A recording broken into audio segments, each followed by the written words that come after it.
Delhi NCR में रात में हुई बरसात के बाद सर्द सुबह नहीं निकला है सूरज। मौसम विभाग के मुताबिक दिल्ली एनसीआर में अगले 2 दिनों तक बरसात, छाए रहेंगे बादल।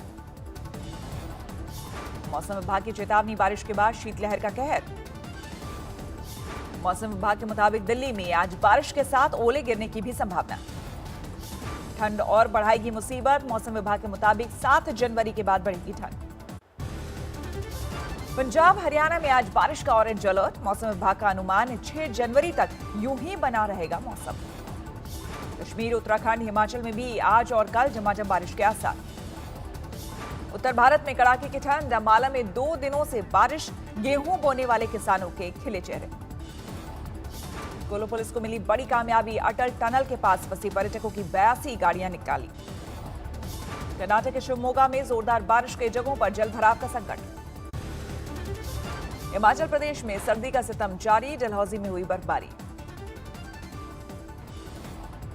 डलहौजी में बर्फबारी से उमड़ी पर्यटकों की भीड़, उठा रहे लुत्फ। आगे और बर्फबारी का अनुमान। शीतलहर की चपेट में उत्तरकाशी, बाजारों में घटे खरीदार, अलाव बने लोगों का आसरा। उत्तरकाशी में कड़ाके की ठंड के बीच जल रहा जंगल। चौरंगी खाल, संकुर्ना धार तक कई जगह लगी आग। बद्रीनाथ में भी हुई बर्फबारी, चारों तरफ बिछी सर्द सफेदी। गाजियाबाद के मुरादनगर में शमशान घाट में हुए हादसे में अब तक 25 लोगों की मौत। लेंटर गिरने से दबे लोग। मलबे से रेस्क्यू टीम ने 38 से ज्यादा लोगों को बाहर निकाला। एक बुजुर्ग के अंतिम संस्कार में गए थे लोग। हादसे में अब तक 3 इंजीनियर और 1 ठेकेदार के खिलाफ एफआईआर, 3 गिरफ्तार। हादसे पर सीएम योगी आदित्यनाथ ने दिखाई सख्ती। कहा, अधिकारी जल्द से जल्द दे रिपोर्ट।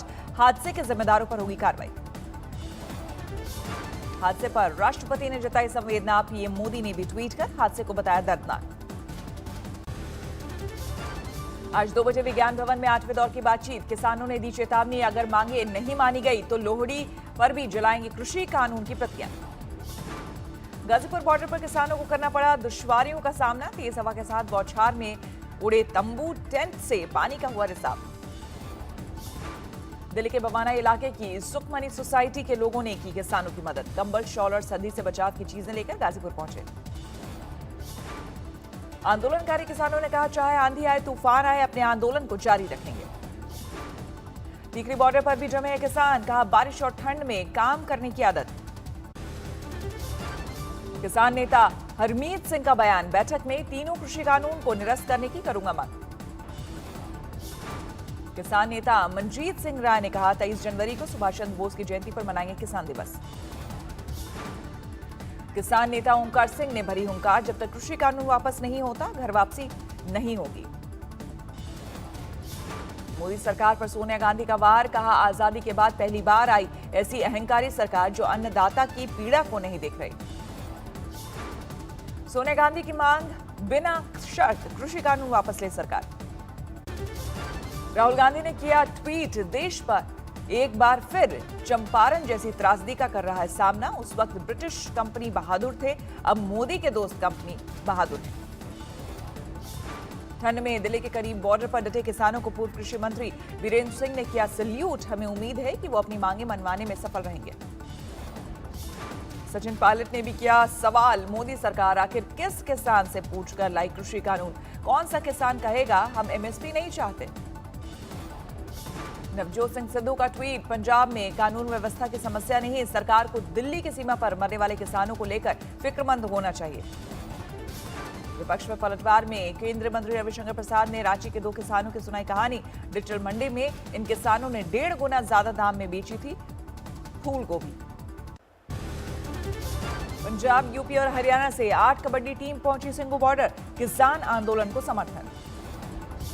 दुर्गापुर में टीएमसी के पार्षद अमिताभ बनर्जी का विवादित बयान। बीजेपी नेताओं पर हमले को उकसाया।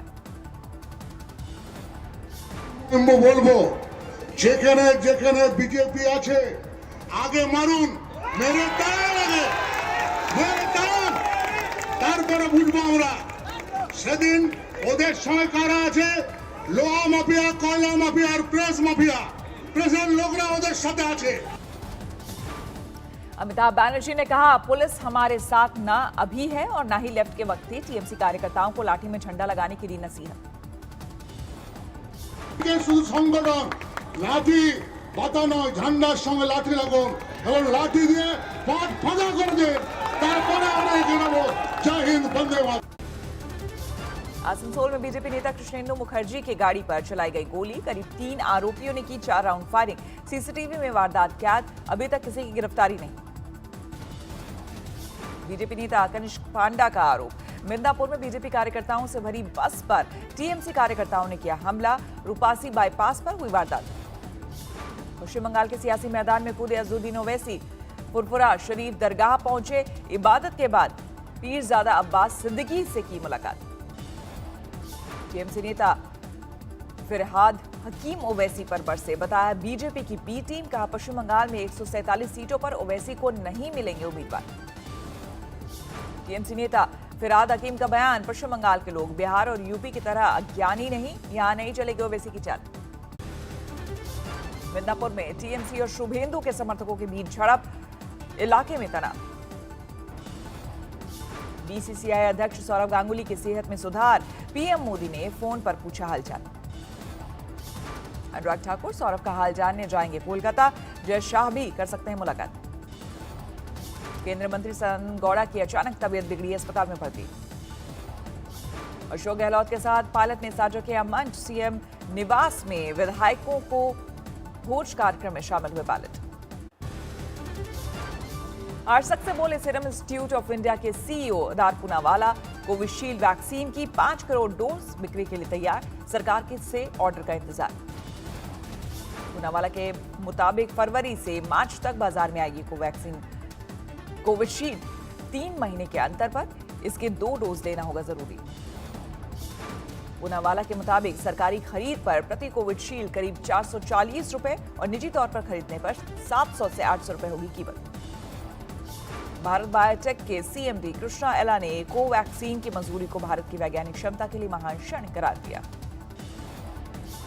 भारत बायोटेक कोविशील्ड से कोवैक्सीन की कम रखना चाह रहा है दाम। 350 रुपए में हो सकती है कोवैक्सीन की कीमत। जुलाई तक 30 करोड़ भारतीयों के टीकाकरण की है सरकार की योजना। स्वास्थ्य सेवा से जुड़े लोगों और फ्रंटलाइन वर्कर्स को दी जाएगी वरीयता। कोवैक्सीन के लिए पंजाब में बनाए जाएंगे 729 कोल्ड चेन पॉइंट्स। 3 जिले में किया गया ड्राई रन। चंडीगढ़ में बनेगा राज्य स्तर का वैक्सीन स्टोर। अमृतसर, होशियारपुर, फिरोजपुर में खोले जाएंगे वैक्सीन के रीजनल सेंटर। यूपी के स्वास्थ्य मंत्री जयप्रताप सिंह ने पूर्व मुख्यमंत्री अखिलेश यादव को बताया अपरिपक्व नेता। उन्हें वैक्सीन लगवाने का दिया न्योता। अखिलेश के उलट उनके चाचा शिवपाल यादव ने कोरोना वैक्सीन का किया स्वागत। वैक्सीन विकसित करने के लिए वैज्ञानिकों को दी बधाई। देश में 24 घंटे में 18,100 से ज्यादा नए मामले। एक दिन में 217 लोगों की मौत। देश भर में कोरोना के एक्टिव केस 2,47,000 से ज्यादा। 24 घंटे में 20,000 से ज्यादा लोग स्वस्थ। चेन्नई का एक होटल बना कोरोना का हॉटस्पॉट। 2 हफ्ते में सामने आए 85 मामले। भोपाल को छोड़कर मध्य प्रदेश में बंद किए गए कोरोना केयर सेंटर। मरीजों को जिला अस्पताल में किया गया शिफ्ट। यूपी के बस्ती में बिना मास्क लगाए कोविड प्रोटोकॉल बता रहे थे मुख्य चिकित्सा अधीक्षक। कहा, लोग पहचान नहीं रहे इसलिए हटाया मास्क। वर्धमान के वेदिया में बम मिलने से मचा हड़कंप। बीजेपी टीएमसी ने एक दूसरे पर लगाया आरोप। राम मंदिर निर्माण के लिए जुटाया जा रहा चंदा। मुरादाबाद में हिंदू संगठन चंदा जुटाने के लिए आगे आए। मध्य प्रदेश में एक्शन में सीएम शिवराज के पुत्र कार्तिकेय सिंह। इंदौर में विशाल युवा कुंभ को किया संबोधित। छत्तीसगढ़ के सीएम भूपेश बघेल ने बिलासपुर के विकास के लिए 20 करोड़ के बजट का किया ऐलान। लासाबाई के नाम पर होगा एयरपोर्ट। यूपी के लखीमपुर खीरी में स्पार्किंग से जले 6 घर, लाखों का नुकसान। दिल्ली के महरौली में पत्नी ने चाकू के वार पर पति की हत्या की। फेसबुक पर पोस्ट लिखकर खुद दी जानकारी। पति की हत्या के बाद पत्नी ने भी खुदकुशी की कोशिश की। अस्पताल में कराया गया भर्ती। शादी के 7 सालों बाद भी बच्चा नहीं होने पर दोनों में होता था विवाद। आगरा में 50,000 के इनामी बदमाश बंटी से पुलिस की मुठभेड़। बंटी के पैर में लगी गोली। एक पुलिसकर्मी भी घायल। बदमाश का साथी हुआ फरार। मेरठ जेल में एक कैदी ने फांसी लगाकर दी जान। परिजनों ने जेल में हत्या का लगाया आरोप। ससुराल वालों पर जताया शक। इंडियन आइडल में अपनी आवाज का जादू बिखेरने वाली फरमानी ने छोड़ा मंच। बच्चे के ऑपरेशन के लिए लौटी। सोशल मीडिया पर जमकर पसंद की जा रही है फरमानी की गायकी। माउंट आबू में बस हादसे में एक शख्स की मौत, कई घायल। बस में सवार थे कुल 26 यात्री। ठाणे में शिवसेना नेता दीपक म्हात्रे पर गोलीबारी, सीसीटीवी में कैद हुआ अज्ञात आरोपी। मुंबई पुलिस ने एक शख्स को किया गिरफ्तार। पास से बरामद हुआ अवैध हथियार। कर्नाटक के कलबुर्गी में कांग्रेस ने 3 साल की मासूम की मौत को बनाया मुद्दा। शव के साथ किया प्रदर्शन। परिजनों के साथ जेल पहुंची मासूम 2 गुटों में झड़प का हुई थी शिकार। सीतामढ़ी में 18 साल के लड़के की हत्या, 3 लोगों को हिरासत में लेकर हो रही पूछताछ। तेलंगाना के बिकराबाद में राजधानी एक्सप्रेस के कोच में लगी आग, जल्द पाया गया काबू, कोई घायल नहीं। नोएडा के सेक्टर 20 थाने में युवती ने दर्ज कराई रेप की एफआईआर। आरोपी की गिरफ्तारी के लिए टीम गठित। इंदौर पुलिस ने अगवा किए गए 17 साल के नाबालिग को सकुशल बरामद किया। बदला लेने के इरादे से किया गया था अपहरण। बारामती में हादसे में दंपति की मौत, कार और ट्रक की टक्कर में गई जान। बिहार के दरभंगा में पुलिस चालक पद के लिए चल रही परीक्षा में पकड़ा गया नकलची। इलेक्ट्रॉनिक डिवाइस के जरिए करा रहा था नकल। यूपी के कौशाम्बी में कथित का खुलासा, बेटी ने प्रेमी के साथ मिलकर की थी पिता की हत्या। दोनों आरोपी गिरफ्तार। यमुनानगर में शादी का झांसा देकर आरोपी ने किया रेप, वीडियो बनाकर ऐठी लाखों की रकम। आरोपी पुणे से गिरफ्तार। अमृतसर में एटीएम काट कर लूट की योजना बनाते 4 गिरफ्तार। एटीएम काटने का औजार बरामद। नोएडा से औली घूमने आया पर्यटक का शव मिलने से सनसनी, 1 दिन पहले से लापता था युवक। बलूचिस्तान में अल्पसंख्यक शिया हजारा समुदाय के 11 मजदूरों की गोली मारकर हत्या, इस्लामिक स्टेट ने ली जिम्मेदारी। पाकिस्तान में मंदिर पर हमले के मामले में 8 पुलिस अधिकारी सस्पेंड, 100 से ज्यादा लोग गिरफ्तार, 350 लोगों के खिलाफ एफआईआर।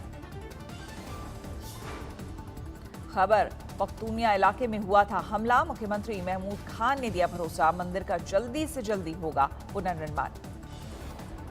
अफ्रीकी देश नाइजर के 2 गांव में आतंकी हमला, 100 लोगों की मौत। पेरू के एरिक्विपा में फ्लैश फ्लड से तबाही, डूबी हुई गाड़ी से एक शख्स का रेस्क्यू।